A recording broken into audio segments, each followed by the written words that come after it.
अस्सलामुअलैकुम dear students, कैसे हैं आप सब। My name is Mohammed Imran and here I am to teach you physics class first year. Dear students, आज हम जो टॉपिक करेंगे उस टॉपिक का नाम है instantaneous displacement and amplitude of vibration.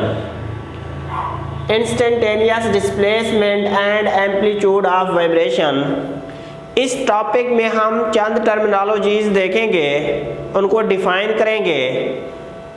उनको डिफाइन करने से पहले हमने उनके कंसेप्ट्स को समझना है कि कंसेप्ट क्या है। उसके लिए हमने मास स्प्रिंग सिस्टम को स्टडी करना है। मास स्प्रिंग सिस्टम को भी इस तरह से आज हम स्टडी करेंगे कि हम डिस्प्लेसमेंट टाइम के दरमियान ग्राफ ड्रा करके फिर हम चंद टर्म्स को डिफाइन करेंगे, उनके बारे में स्टडी करेंगे। वो कौन सी टर्म्स होंगी? वो vibration, time period, frequency, amplitude, instantaneous displacement और फिर हम स्टडी करेंगे एंगुलर फ्रीक्वेंसी को। सबसे पहले आपने क्या करना है, आपने कोई मास स्प्रिंग सिस्टम लेना है। सपोज ये आपके पास कोई मास स्प्रिंग सिस्टम है, ये कोई स्पोर्ट है। स्पोर्ट के साथ आपने क्या करना है, किसी स्प्रिंग को अटैच कर देना है और उस स्प्रिंग के साथ आपने कोई ऑब्जेक्ट जिसका मास m है वो आपने लटका देना है।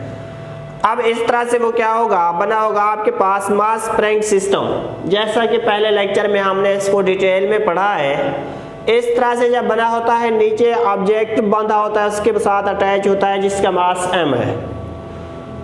हमने क्या किया था, उसको हमने उस पर फोर्स अप्लाई करके उसको हम एक्सट्रीम लेवल पे ले आए थे। फिर उसको एक्सट्रीम पोजीशन से जब छोड़ा था तो वो ऑब्जेक्ट मीन पोजीशन की तरफ गया और मीन से नेक्स्ट एक्सट्रीम की तरफ गया। क्यों गया था? वो इनर्शिया की वजह से, मैंने आपको पहले लेक्चर में बताया है। अब फिर वो उस पर रिस्टोरिंग फोर्स एक्ट करेगी। रिस्टोरिंग फोर्स की वजह से वो दोबारा मेन पोजीशन की तरफ आएगा ऑब्जेक्ट। क्या मैंने कहा, आप इस ऑब्जेक्ट पे जब फोर्स अप्लाई करेंगे ऑब्जेक्ट नीचे जाएगा एक्सट्रीम पोजीशन पे, फिर वो रिस्टोरिंग फोर्स की वजह से मीन पे आएगा। मीन पे नहीं रुकेगा क्योंकि उस पर क्या होगा, इनर्शिया एक्ट करेगा। इनर्शिया की वजह से वो अगेन नेक्स्ट एक्सट्रीम पे चला जाएगा। अब आपने यहाँ पे क्या करना है, सिर्फ एक चेंजिंग लानी है। आपने उस ऑब्जेक्ट के साथ कोई पेंसिल लगा देनी है, कोई आपने पॉइंटर लगा देना है। मतलब इस तरह से आपने पॉइंटर लगाना है और उसकी दूसरी साइड पे आपने कोई पेज लगा देना है। इधर आपने कोई पेज रखना है। तो आप जब इसको मूव करा के छोड़ेंगे तो आपको इस पेज पे कोई वेव शक्ल की आपको इस तरह से कोई आपको एक ग्राफ मिलेगा, साइन वेव आपको मिलेगी। ये साइन वेव आपको इसके बारे में बताएगी कि ये सिंपल हार्मोनिक मोशन कर रहा है। आपने क्या करना है, मास स्प्रिंग सिस्टम, सपोज आपने ये मास स्प्रिंग सिस्टम लिया हुआ है और इसी मास के साथ आपने कोई पॉइंटर लगाया हुआ है और इसकी बैक साइड पे आपने कोई पेज रखा हुआ है। आप जब इसको मूव कराएं, नीचे मूव करा के जब छोड़ दें तो फिर आपने क्या करना है, इस सिस्टम को नहीं छेड़ना। सिस्टम वैसे का वैसा हो, मास स्प्रिंग सिस्टम बिल्कुल वैसा हो। आपने उस पेज को मूव कराना है लेफ्ट, पेज को लेफ्ट मूव कराना है। इस सेंट में आपने पेज को खींचना है। जब पेज को आप खींचेंगे तो आपको एक साइन वेव मिलेगी। वो क्यों? क्योंकि आपने इस पॉइंटर को उस ऑब्जेक्ट के साथ अटैच किया हुआ है। जब आप इस पे फोर्स अप्लाई करके जब इसको छोड़ेंगे तो ये ऑब्जेक्ट क्या करेगा, अगर आप पेज को पहले क्या करें, इधर लेफ्ट मूव ना करें तो आपको एक इस तरह से एक लाइन मिलेगी। अगर आप उस पेज को लेफ्ट मूव करेंगे तो फिर आपको इस तरह से एक साइन वेव मिलेगी। उसी चीज को यहाँ पे मैंने एक्सप्लेन किया है। सपोज ये जो नीचे आप उसको एक्सट्रीम पे ले आए हैं, उसको आप x0 का नाम दे दें, यहाँ पे आप -x0 दे दें, अपर एक्सट्रीम है। आप क्या करेंगे, जो ही आप उस ऑब्जेक्ट को इस तरह से पकड़ के फिर छोड़ देंगे, फिर आपने सिर्फ क्या करना है, पेज को मूव कराना है लेफ्ट साइड पे। इस सिस्टम को आपने नहीं छेड़ना। पेज को जब लेफ्ट आप मूव कराएंगे तो आपको इस तरह से क्या एक साइन वेव मिलेगी। वो क्यों मिलेगी, क्योंकि आपने इस ऑब्जेक्ट के साथ कोई पॉइंटर लगाया होता है। वो पॉइंटर इस तरह से कोई एक लाइन ड्रा करेगी और इस लाइन के आप इन पॉइंट्स इनको आप कोई नाम दे देंगे इन पॉइंट्स को, जैसा कि मैंने यहाँ पे नाम दिया हुआ है O A B C D E F G H up to so on। ये मैंने यहाँ पे इनको नाम दिया हुआ है। अब अगर हम इसी डायग्राम से, इसी सिंपल हार्मोनिक मोशन से वाइब्रेशन की डेफिनेशन करें कि वाइब्रेशन क्या है। One complete round trip of a body is called vibration. अगर ये ऑब्जेक्ट मीन से शुरू हुआ है, इधर गया है, फिर मीन पे आया है, फिर एक्सट्रीम पे गया है, फिर दोबारा इस मीन पे आ गया है, हम कहेंगे इस ऑब्जेक्ट ने एक वाइब्रेशन कंप्लीट कर लिया। मीन से स्टार्ट हुआ है, एक्सट्रीम पे गया, फिर वो इस एक्सट्रीम पे आया, दोबारा मीन पे आया।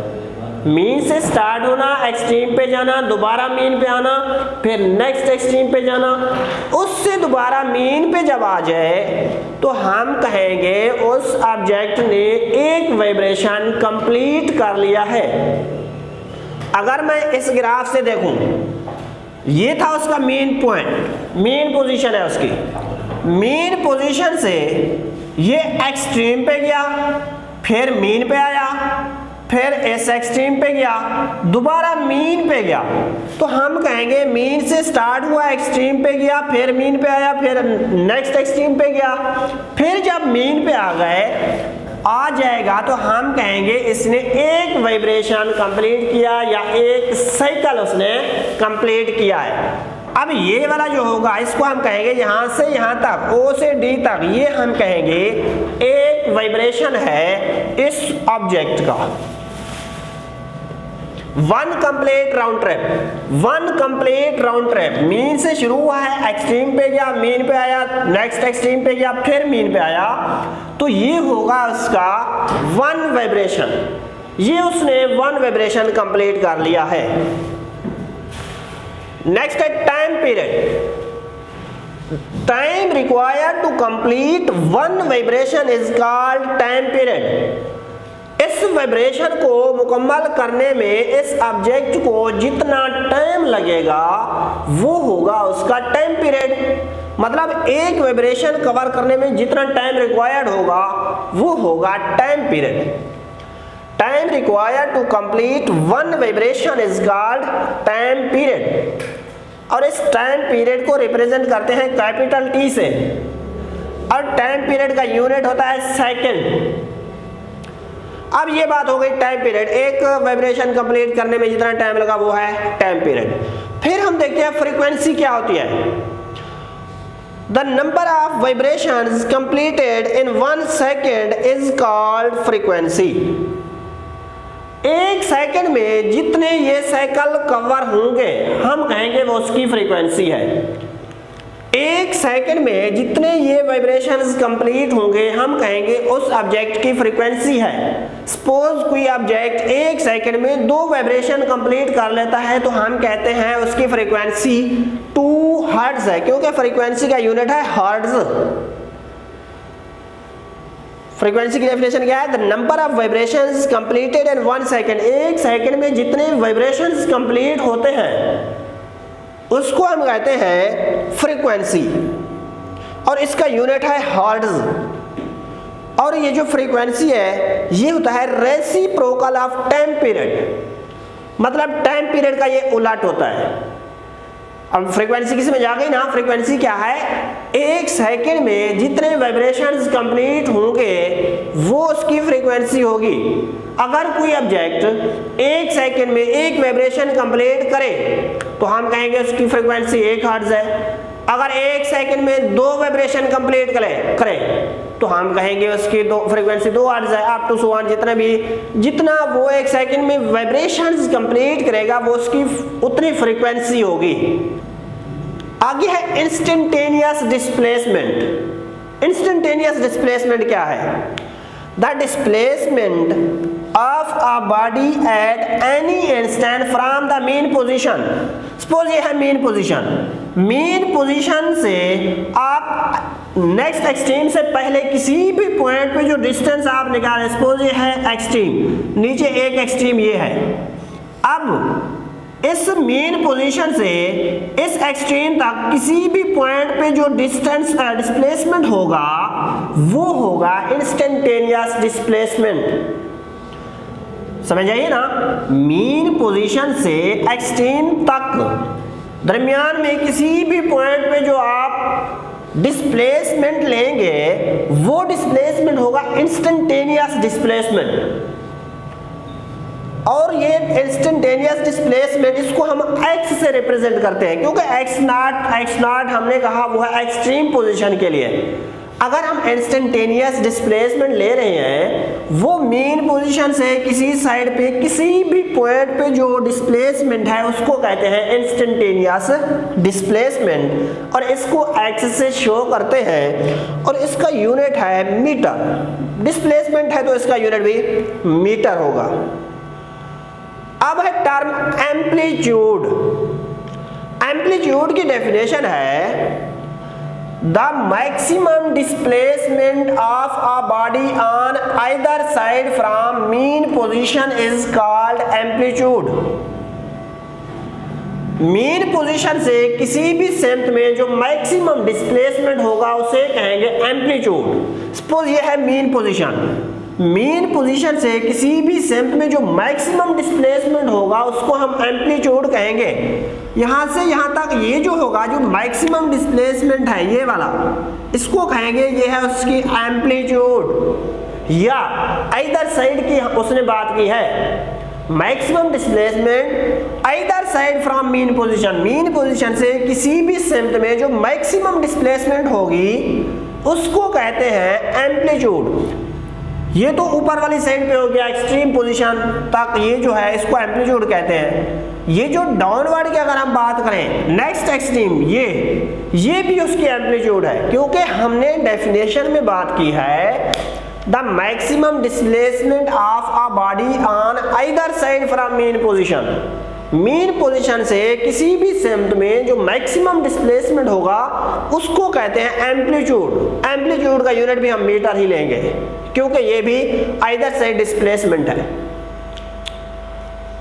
ये हमारा हो गया एम्पलीट्यूड। एम्पलीट्यूड क्या है? मीन पोजीशन से किसी भी सेंट में जो मैक्सिमम डिस्प्लेसमेंट होता है उसे कहते हैं एम्पलीट्यूड।